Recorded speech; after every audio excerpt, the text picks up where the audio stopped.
इसकी हराम के खाने की आदत थी। कभी तेरे हैं दावत उड़ा दी, कभी चचा के यहाँ उड़ा दी। अब जब एक जिम्मेदारी आई है तो उसे बुरा बताए। जानते हो ईमान मुकम्मल ही तब होता है जब बंदा निकाह कर लेता है।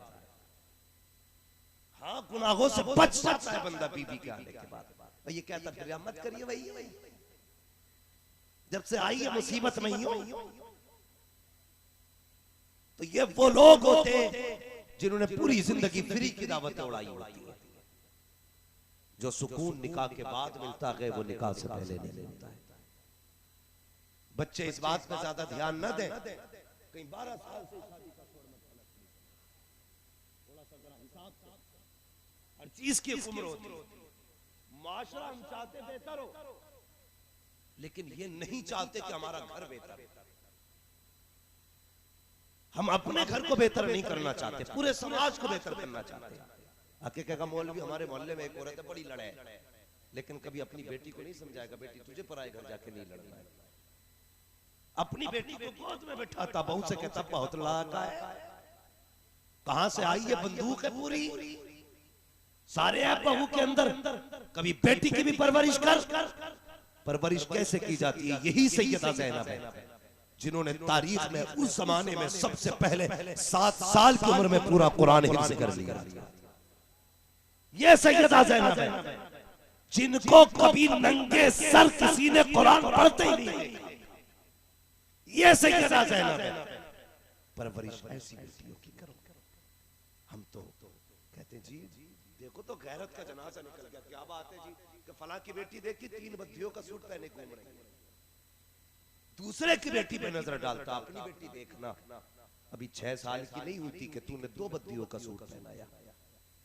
8 साल तक तू आधे कपड़े पहनाता रहा।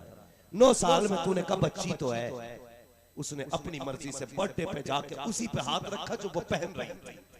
जब 11 साल तक उसने अपने आप को नंगा देखा तो तेरे बाप में ताकत नहीं है 16 साल के बाद उसे पर्दा करा सके, तेरी औकात नहीं है 20 साल के बाद उसे हया सिखा सके। वो कलमा पढ़ने वालों, जब बेटियां 3 साल की हो तभी से फुल पर्दा कराया करो, पूरा लिबास पहनाया करो, ताकि कल बेटी जवान हो तो उसे पता लगे मैं कभी नंगी नहीं हुई हूँ, मेरे कपड़े नहीं उतरे गए। वो पूरी जिंदगी अपने बदन को छुपा के रखे। हमने बचपन में नंगा कर दिया, बेटियां हमें जवान में नंगी होके दिखा रही। निकल भी सच्चाई हमारे माफ कीजिएगा, हमसे पीर नहीं पूछता तेरी बेटी कितना पर्दा करता, हमसे पीर नहीं पूछता कमा के कहां से लाया। वो ये पूछता बिजनेस क्या है, गाड़ी कौन सी है, काम क्या करते हो। ये लगता पीर नहीं, इनकम टैक्स वाला बैठा है। दावे के साथ कहता हूं अगर पीर ये कह दे अगर तेरी बेटी पर्दा नहीं करेगी तो तेरे घर का पानी नहीं पीऊंगा, फिर बताना मुझे किसकी बेटी में पर्दा निकाल रही है। मुझे बताओ,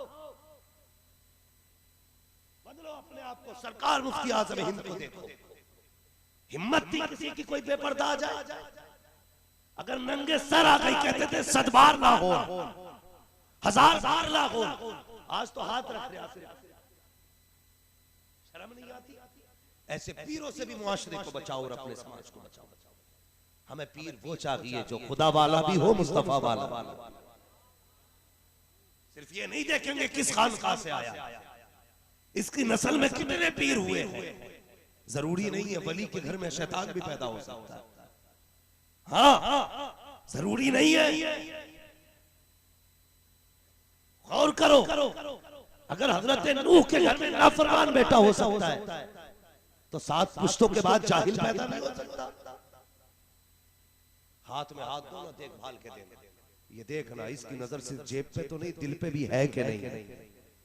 ये फिक्र कहीं नजराने की तो नहीं लेके आया, कुछ उम्मत की भी फिक्र रखता है कि नहीं। हाँ भाई, उम्मत बर्बाद हो रही है। खुदारा बचा लो मुआशरे को, बचाओ मुआशरे को।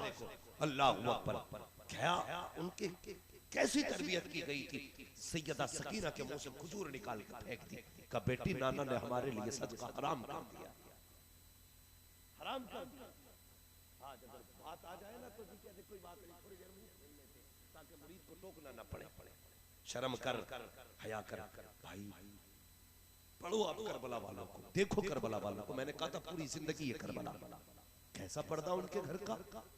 पहले घर की बात देखो। सैयदा फातिमा ज़हरा रज़ियल्लाहु ताला अन्हा झाड़ू लगा रही, सहाबा हुजूर के पास बैठे तो अचानक ना बादल आया, सूरज छुप गया। सहाबा कहने लगे या रसूल अल्लाह, बारिश का भी मौसम नहीं है, बादल भी नहीं, अचानक ये बादल कहाँ, सूरज कहाँ चला गया था। हुजूर फरमाते कि मेरी बेटी फातिमा ज़हरा झाड़ू लगा रही थी, अचानक में दुपट्टा सरासा सरकाना, हया से सूरज बादलों के अंदर चला गया था। यार ये पर्दा है अली के घर का, ये पर्दा है हुजूर की बेटी का। बता, अगर नबी की बेटी हो के इतना पर्दा करे तो तेरी मेरी बेटी को कितना करना चाहिए ना। पीर साहब ने ठेका ले ही लिया बख्शवाने का, बेटी तू नंगी नाच जाके मेरी जाल में, ऐसे काम नहीं चलेगा। अपने आप से भी पूछो, क्या हम वही कर रहे हैं जो हुजूर ने कहा है हमसे? उतना ही कर रहे हैं जितना कहा है हमसे हुजूर ने। तारीख पढ़िए करबला की, यजीद के दरबार में जब हजरत ज़ैनब ने खुतबा दिया था, एक नाबीना सहाबी बैठे थे, कहने लगे कंधे पे हाथ रख के करवट वाले के, यार बता मुझे लग रहा है जैसे अली आ गए। ये जुमले थे, कहा मुझे लगता है अली आ गए। तो उसने कहा नहीं, अली नहीं, अली की बेटी बोल रही है, अली की बेटी बोल रही है। कहा कैसे? कहा जबान ज़ैनब की है, आवाज अली की निकल रही है। ये उनके घर का पर्दा है, उन्होंने अली की जबान इसलिए इख्तियार की ताकि उनकी अपनी आवाज का पर्दा रह सके। अगर पक्के हुसैनी हो तो बेटियों से जाके कह देना, बेटियों गले कटे तो कट जाएं, लेकिन इज्जतें नहीं जानी चाहिए। जान जाए तो चली जाए, लेकिन इज्जत का सौदा नहीं होना चाहिए। आज हैरत होती है, ये यूपी की बेटियां हैं जो गैर मुस्लिम के बिस्तर पे जाके लेट गई। एक तारीख की दर्दनाक बात याद आ गई। मैं कश्मीर की एक तारीख बताऊं।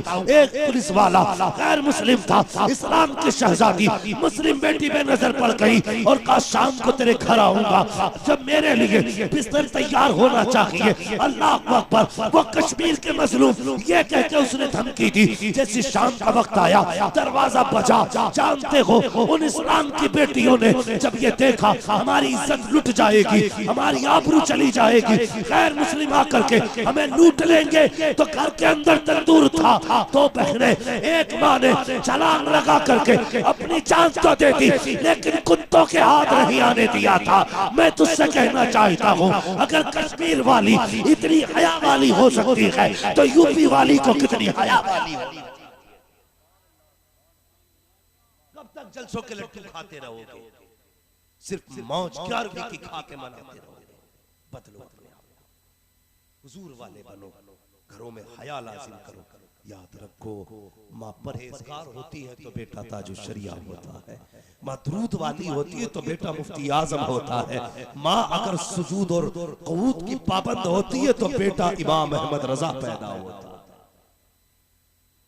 जाओ जाके शजरा छान डाल, मुझे बताओ उनकी माँ कैसी है।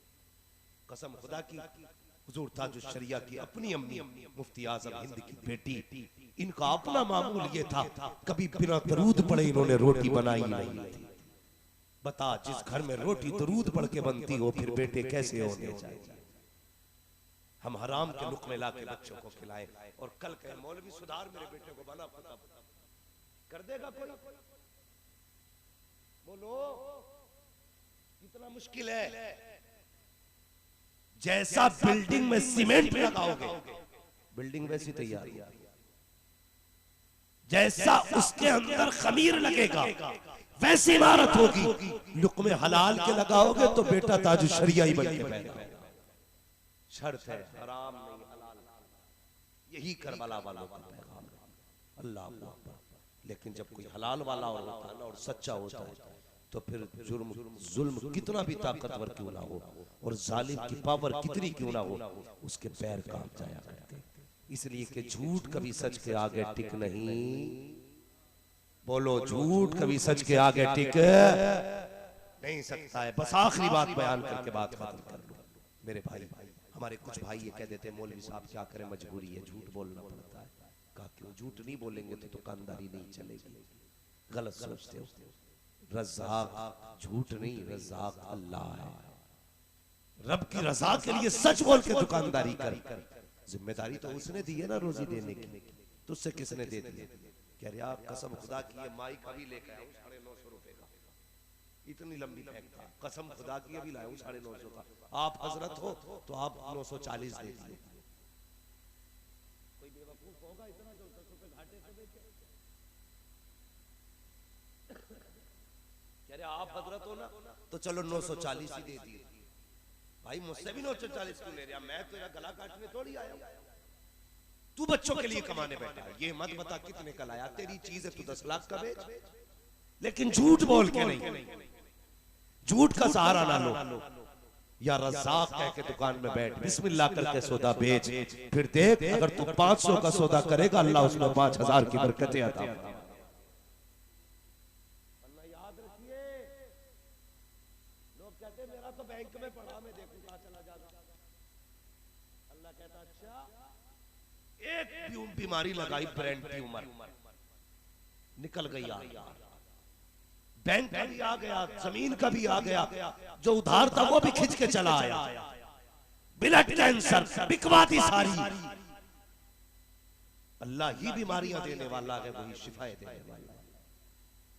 हलाल के लुक़मे खा के बैठो, बीमारी लगेगी तुम मिट्टी उठा के लगा लोगे, अल्लाह तुम्हें शिफा अता फरमा देगा। इसलिए कि अल्लाह ही शाफी है, अल्लाह ही काफी है। इसलिए अकीदे दुरुस्त करो, करबला वालों का पैगाम याद रखो। बस फरमाया गया वबश्शिर साबिरीन, खुशखबरी है सब्र करने वालों के लिए। आज पेट में दर्द हो जा, मौलाना पता नहीं मुझे तो बस अल्लाह ने बीमारियों में लपेट रखा। कभी ये ना कह, जानते हो जब बंदा बीमार हो और कोई पूछे क्या हाल है, वो कहता अल्लाह का शुक्र है, तो अब कहता फरिश्तों ऐसा करो जितने गुनाह लिखे सारे ही काट डालो और इसके गुनाहों के बदले में सारी नेकियां ही लिख डालो। वो तो बड़ा करीब है, आवाज आती हम तो माइल व करम है कोई साइल ही नहीं, राह दिखलाए किसे राह रवे मंजिल ही नहीं। समाज हमारा बड़ा उल्टा है। अब्बा खा के गया मौलवी की जमीन, तनख्वाह खा गया इमाम की पूरी, और बेटा कब्र पे खड़े होकर रहा मेरे अब्बा ने किसी का लिया हो तो माफ कर दियो। हाँ यही है कब्र पे, पूरी जिंदगी बाप इमामों को गाली देता रहा, जा तेरे जैसे बहुत देखे, ऐसे कैसे मर गया तो कह रहा मेरे अब्बा ने किसी का दिल दुखाया हो तो माफ कर दियो। गलती तूने की, माफी तेरा बेटा मांगे। खेल समझ रखा है आखिरत को, गलती तूने की है भरेगा भी तू, दिल तूने दुखाया माफी तू मांग। मेरी गलती की माफी मेरा बेटा मांगे कैसे चलेगा?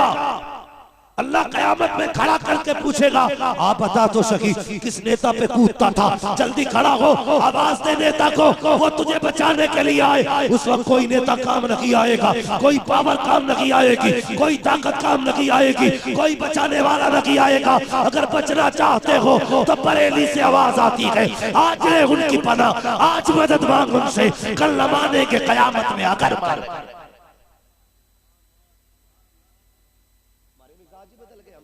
हम तो बस यही है, सुन्नी वहाबी करते रहो, सुन्नी वहाबी करते रहो, बात चलती रहेगी। भाई कभी अपना महल भी निकालना, पक्का सुन्नी बान। पक्के सुन्नी कौन थे, टल ना सकते थे अगर जंग में अड़ जाते थे, पैर शेरों के भी मैदान से उखड़ जाते थे। दश्त तो दश्त हैं दरिया भी न छोड़े हमने, पहरे जुल्मात में तोड़ा दिए घोड़े हमने। आला हज़रत ने पूरी जिंदगी हुजूर के लिए लगा दी, अब ये बिरयानी खाने वाले कितनी लगा रहे हैं? हमें भी तो सोचना चाहिए। हमें अपने आप को सच्चा पक्का सुन्नी बरेलवी बनाना है, और सुन्नी बरेलवी वो होता है जो अपनी जात से ज्यादा अपने हुजूर से प्यार करेंगे इंशाअल्लाह। एक हंगामा ये महशर हो तो भूलो उसको, सैकड़ों बातों का रहने के ख्याल आता है। भाई ने कहा है हुजूर का शजरा पढ़ना है, बस मेरी तकरीर तो मुकम्मल हो गई, अब भाई की फरमाइश में, बच्चे की फरमाइश में हुजूर का शजरा पढ़ लो। लेकिन ये तो पता ही होगा शजरा ऐसे नहीं, जरा थोड़ा सा मोहब्बत से बोले सुभान अल्लाह।